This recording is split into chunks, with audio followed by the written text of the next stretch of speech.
Hello, everyone. Welcome to season 2, episode 17 of my LinkedIn Live series. I'm joined today by Vincent Ng. He hosts the Tech Boba Chats. He's a women in tech ally, career coach, and a speaker. How are you doing today, Vincent? I'm doing great. Thanks, Stephen. Um, my name's Vincent. Live in the Bay Area, and happy to share info on these topics. Yeah, so today we'll be talking about mentorship, public speaking, women in tech. I know these are topics you're very passionate about. And then you started hosting LinkedIn Lives recently. When did you start doing that? I started doing that last year. Really got inspiration from you, Stephen, and just try to do it bi-weekly, just having different guests and practicing public speaking and sharing different info to others and helping the community. Good, good. Yeah, and I've seen you grow. So how's that? How's the LinkedIn Lives been going? How's that journey been going so far? The journey has been good. I've kind of taken a break right now with job hunting finished and family actually kind of got COVID. So today is actually first time getting back to LinkedIn Live. So going to continue doing that maybe in a month or so after I start the new job. Great. Yeah, no, and then thank you for first of all joining me here as a guest. But I know we've been trying to coordinate this for some time here, so glad to finally have you on. Want to say good afternoon to Shannon. Thank you for joining this week. And before we get into our topic, we're going to do something I haven't done since last year. We're going to do something called Two Truths and a Lie. So Vincent is going to share three facts about himself. Two truths, two of them are true, one of them is a lie. And then I will try to guess. And if you're watching, put in the comments what number is your guess on which one the lie is. So I'm going to put it on the screen. And Vincent, go ahead and share which, your two truths and a lie here. Sure. So I have visited Japan for honeymoon and visited two sushi restaurants back to back when I was in Japan.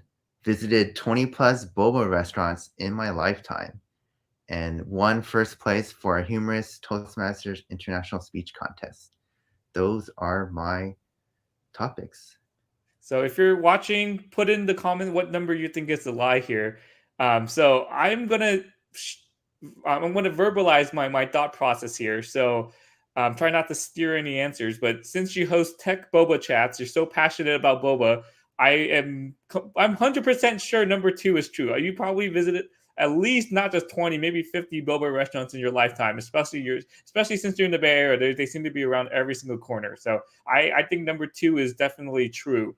So I will have to decide between one and three. So whether or not you visited Japan for a honeymoon and visited two sushi restaurants back to back, or you won first place in a humorous Toastmasters International Speech Contest. So since we're talking about public speaking, it's the Toastmasters is sort of like, okay, I think this might be true as well. But I think number one is very very plausible as well. Let's see if there's any guesses here. Shannon thinks number one is the lie. That's the visited Japan for your honeymoon, visited two sushi restaurants back to back. I'll give it a few more seconds for other people to guess here. I think I'm on the same page as Shannon here, leaning towards number one here as the lie. So Vincent, what do you want to share? Which one of the three is your lie? Sure. So number three is actually a lie. I didn't come first for a humorous contest, but I did participate in one. Number one is totally true. We we visited Japan for honeymoon, and then we went to a really cool sushi restaurant, and then we waited like 2.5 hours, and then after we finished it, we're like, "Huh, next door, there's people waiting. Let's just go to that one too." And so yeah, we went back to back for sushi restaurants. Which cities did you go to in Japan? Tokyo, Kyoto, um, can't remember the third one, but yeah, those were two prominent ones. Yeah, I really want to go back to Japan. I went in 2016, I believe, and I was supposed to go in 2020 with my family, but we had to cancel that trip due to COVID. So I've been trying to trying to find my way back. I've heard they're having tours available for international visitors, or Mhm. but they're opening up for international visitors, but you have to be part of their guided tours, so you can't just go visit Got on it. your own. So there's Okay. a lot more restriction there. So, but Okay. thank you, Vincent, for bringing back the two truths and a lie. Maybe I should bring this back. This is a good icebreaker. So maybe next week or next time I'll come up with my own two truths and a lie. So let's get started on our first topic here about mentorship. So Vincent, I want to hear your thoughts. Why is mentoring important? Mentoring is important because in your lifetime, you have learned so much, gained a lot of knowledge that you want to share lessons learned that can benefit and help others. Like you really want to make sure that people don't make the same mistakes. So you share your stories. And then from there, folks that want to, you know, transition to tech careers or just try something different, you can just provide that information, and it'll really help them in the long run because you shared those lessons. Yeah, and then I think we're at least for this part, we're speaking from the mentor's perspective. I mean, no matter how much experience you have, you don't need to have 20 years of experience. You can just be right out of college. But there's always someone you can mentor. You always have more experience than someone else, especially someone younger than you. If you're graduating college, you can help current college students on how you got your job. Mhm. I'm about less than 10 years into my career. I can mentor those who are just started in their careers. I can share how I got started, tips on how to build relationships, how to network, how to stand out at work, how to get opportunities. So there's a lot that you can do as a mentor. But in your opinion, Vincent, as a mentee, why is it important to seek out mentorship as well? Yeah.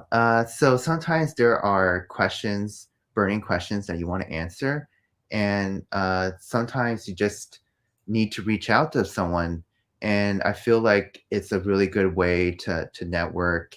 And especially like if you post on LinkedIn or Twitter, if someone responds back, that will build a connection, and it'll get you in a way where some information might be lacking, some might be very specific, but at least it gives you in a way to do your research and guide you like, hey, there's this link, please read, and then it'll just open more doors and answers to those burning questions you may have. Mhm. Yeah, I think so too. It's there's always someone you can learn from, and that's a good transition to our next topic here: tips to start a mentoring relationship. So I think a lot of people who are early on in their careers or very young, they just don't know how to start a mentoring relationship. They don't know where to find a mentor or how to start that conversation. They're scared to reach out to someone. So what advice do you have for people who are looking to start a mentoring relationship? Sure, sure. So there's definitely a lot of good communities out there that you can seek mentorship. I think there's ADA lists. That's a good one. Women Who Code. Um, yeah, like basically just um, reach out to someone, send a note. Uh, they may not respond within 24 to 48 hours, but if they do respond, keep on making good back and forth communication. And once you get used to getting responses, maybe you may have found your mentor. See if this person is um, good to talk to, has that same kind of similar background, and it can really help you in the long run. So it just takes time, and everybody has different mentors. And yeah. Yeah, I agree there, and I think a lot of people are scared about getting rejected, so that Mhm, prevents them from even reaching out in the first place. So, mhm, I mean, if you let's say you reach out to Vincent or myself and say, "Hey, I want to learn more from you. If you're open to a mentoring relationship," the worst thing that can happen is we don't respond or we say no, which mhm, is the same same result if you didn't do anything at all. So don't be afraid to reach out to someone. But I think another piece to add on to this is when you reach out to someone and ask them to be a mentor, share why you want them to be a mentor, right? What part of their career, what do they, or what part of what they do inspires you to have them as a mentor? What are you trying to learn from them? So you can say, I want to get better at public speaking, or I want to get comfortable doing LinkedIn lives or posting content on LinkedIn. I've seen Mhm. you've been posting on LinkedIn consistently over the past few years, and I just want to learn how you got started, and if you can mentor me to that. So by putting in that genuine note on why you want them to be a Yeah. mentor, it makes them more likely to accept that as well. Yep. Yep. So, do you have any other tips on how to maintain that relationship with the mentor? So one good thing is to be really organized. You can do spreadsheets, you can do Notion, um, just having a way where every week, send like some daily some notes on like what have you achieved, what you plan to achieve, and keep that going with the mentor. It's a push and pull kind of a relationship. If you're providing info to the mentor reads it, provides some advice, and then just keep it going, and that's how you get a good mentorship relationship. If the mentee doesn't do that their work, then like the relationship will fail because someone on the other end is not doing their part. Yeah, I was going to say the same exact thing. If your mentor tells you to do something, go reach out to this other person, go fill out this strength weakness analysis, or fill in this table on what type of positions you want or what type of skills you're trying to build on. And the next time you meet and you didn't do any of it, that's just a poor relationship right there, right? Because they're spending their own time trying to help you, and you don't put in the time to support with what they want you to do. So yeah, I agree with you, Vincent. Definitely take notes, and then follow through on the actions that they give you. Anything else you want to add about mentoring or mentorship? Yeah, don't feel bad about being rejected. It's giving you practice because when you are networking for a new job or just talking to recruiters, you're actually getting practice. So just just just do that. Mhm. Absolutely. So, and that kind of ties into our next topic here about public speaking. Don't be afraid of getting rejected. So, Vincent, I want to hear your thoughts first. How do you improve as a public speaker?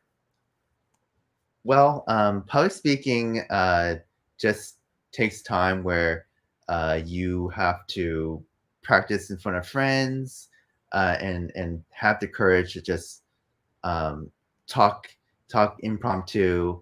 I felt that Toastmasters International, when I did that for a couple of years, really helped in getting you that confidence, getting you hand gestures, eye contact, and as you listen and do those different roles in Toastmasters, it's really good practice.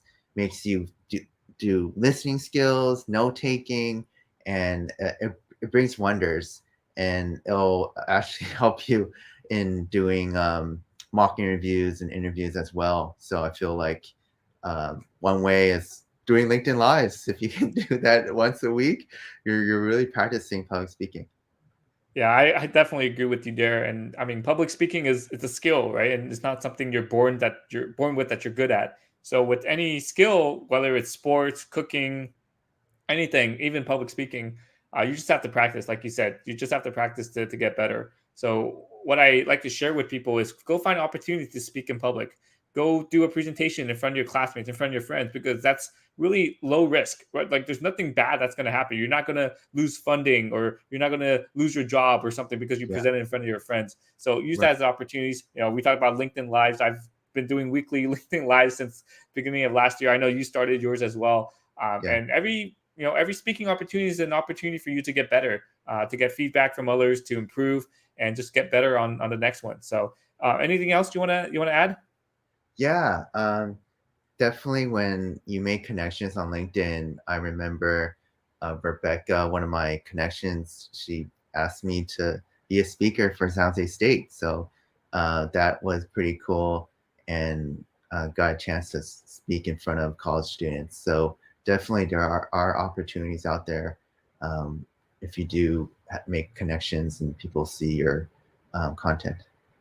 Definitely, yeah. And then the more you put yourself out there, the more opportunities that you get, right? So, I spoke at San Jose State, once or at the beginning of the pandemic about LinkedIn, and then now they call me every 6 months, every semester or so, say, hey, can you do that presentation again? Yeah, absolutely. So Yeah. it's just I'm on their top of the on the top of their list to have speakers come present about LinkedIn or anything related to that. I've presented to a lot of student clubs at San Jose State as well, and that kind of goes into what we talked about earlier, about mentoring, right? So Mhm.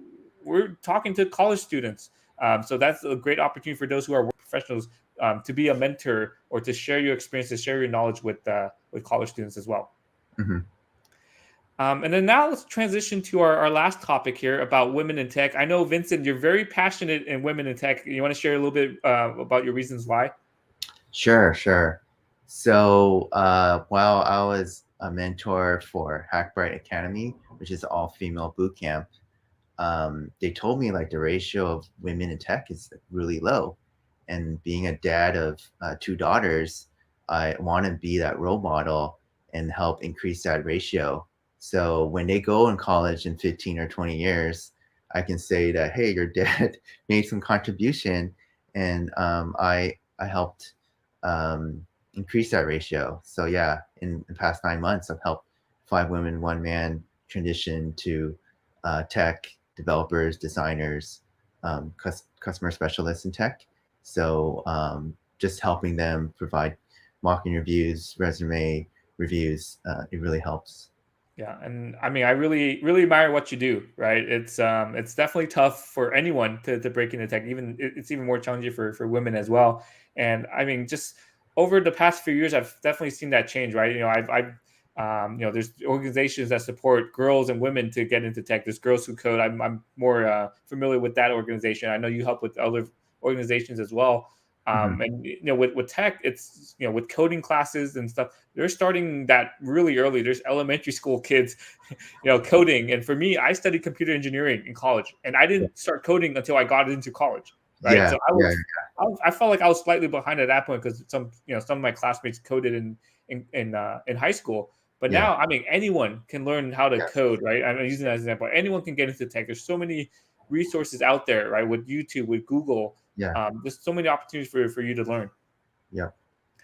And then, Vincent, you want to share a little bit more about how do you help women break into tech? So maybe things that you do individually, but maybe how people collectively or how organizations can do it as a whole.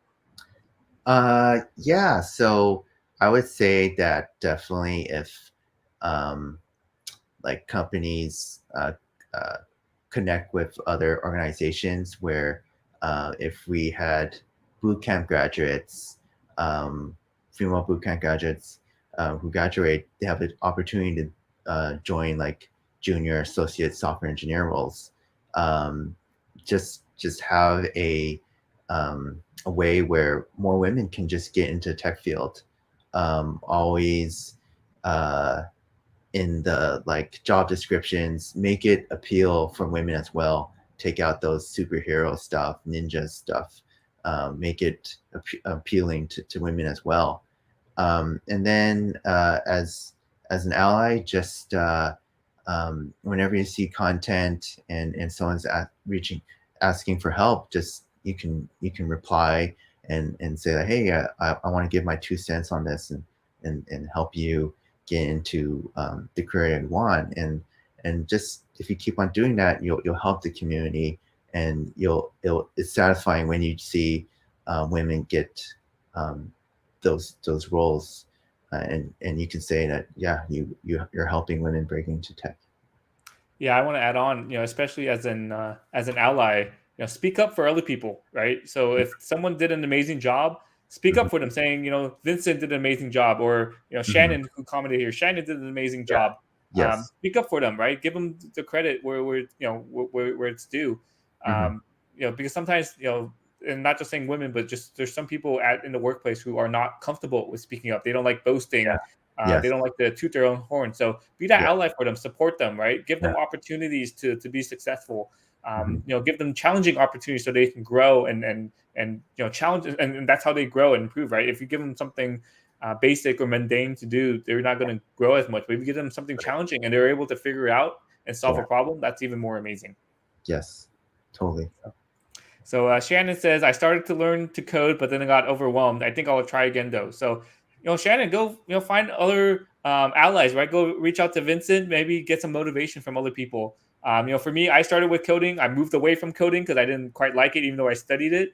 Mhm, But if I had before I started my new job at Applied Materials, I had about 3 weeks off in between my previous job.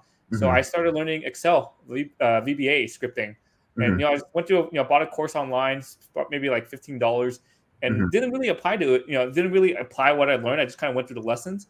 Yeah, But then a couple months in, I just had an opportunity to, hey, maybe I can automate the things I'm doing right now in yeah, Excel, and I've been yeah, able to build a script that takes only 2 minutes to run, something that would have nice. taken me an hour and a half or 2 hours Yeah, to do before. So it's really good. you never know when you get that inspiration to start coding, or to make just you have a pain point or you have a problem and you just want to solve it. Mhm. So, so I want to give you the last couple minutes here. Thank you, Vincent, so much for sharing about a variety of topics here about mentoring, why it's important being a mentor, why it's important to seek out mentors. We talked about starting and maintaining that mentoring relationship. We talked about practicing, finding opportunities to speak to be better as a public speaker, and then we finally talked about your passion for women in tech and how to support women in tech as well, right? Speaking up for them, giving them the opportunities, being an ally to them. So thank you for your time, Vincent. I want to give you the last couple minutes here for you to plug anything you have, how you help others, what you need help with, or what do you have upcoming. Make sure you connect with Vincent. I'll put the link right here. But Vincent, go ahead. I'll let you share your plug. Yeah, I would say definitely don't be shy to reach out to others. Have your questions ready, as detailed as possible, and show that passion that you want to transition to this new tech career, as you are going through challenging coding questions or whatnot.